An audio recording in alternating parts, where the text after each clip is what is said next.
নতুন ভাবে এই নীতি আদর্শের মাধ্যমে তারা ইনসাফ প্রতিষ্ঠিত করবে। কোন ইনসাফ? গোপনে আমেরিকার সাথে বসে ইনসাফ বাস্তবায়ন করবে। জামাত তো ইসলামী দল না। ইসলাম বলটাকে খাটো করতে চান কেন? একবার না কয়েক জায়গায় এটা বলেছে। তাদের সাথে জোটবদ্ধ কর্নেল অলি সাহেব পরিষ্কার বলেছেন যে জামাতের আমির তো বলেছে তারা শরীয়ত অনুযায়ী দেশ পরিচালনা করবে না। এরপরেও আপনারা খ্রিস্টান যে ওই যে সম্মানিতা মহিলা রয়েছে সে তো পরিষ্কার বলেছে জামাতের আমিরের সাথে আমার কথা হয়েছে। সে আমাদেরকে আশ্বাস করেছে যে আমরা শরীয়ত অনুযায়ী রাষ্ট্র পরিচালনা করব। শরিয়া মানে কি? ইসলামী হলো শরিয়া।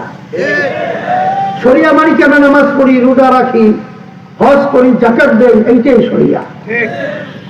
এই অনুযায়ী রাষ্ট্র পরিচালনা করবে না। তারা কোন নীতি আদর্শ অনুযায়ী রাষ্ট্র পরিচালনা করবে? যেই নীতি আদর্শের মাধ্যমে আমরা দেখেছি হাজার হাজার মায়ের কোলগুলো সন্তান হারা হয়ে গেছে। যেই নীতি আদর্শের মাধ্যমে আমরা দেখেছি যে এদেশের টাকা বিদেশে পাচার হয়ে বেগম পাড়া তৈরি হয়েছে। এদের পরিচালনা আমরা দেখেছি রাস্তায় মানুষ নামার পরে গুম হয়ে যেত, ঘরে ঘরে খুন হয়ে যায়। নতুন ভাবে এই নীতি আদর্শের মাধ্যমে তারা ইনসাফ প্রতিষ্ঠিত করবে। কোন ইনসাফ? গোপনে আমেরিকার সাথে বসে ইনসাফ বাস্তবায়ন করবে। গোপনে ভারতের সাথে বসে ইনসাফ বাস্তবায়ন করবে। আমরা ভারতের ইনসাফ দেখেছি, আমরা আমেরিকার ইনসাফ দেখেছি। ওই সব বাংলার মানুষ আমরা দেখতে চাই না।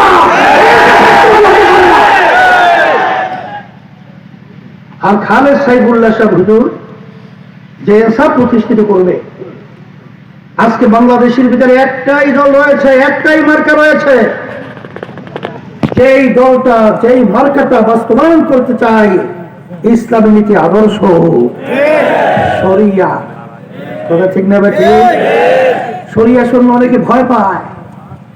আসলে বাস্তবতা ইসলাম শব্দ অর্থ শান্তি, এর ভিতরে অশান্তি কোথায় পাবেন?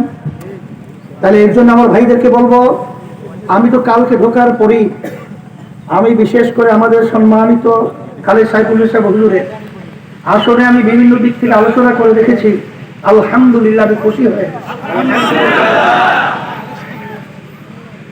এই লক্ষ্মীপুর 4 আসনের মানুষ আলহামদুলিল্লাহ আছে খালেদ সাইফুল্লাহ সাহেব হুজুরকে তারা মনের দিক থেকে অন্তরের দিক থেকে গ্রহণ করে নিয়েছে।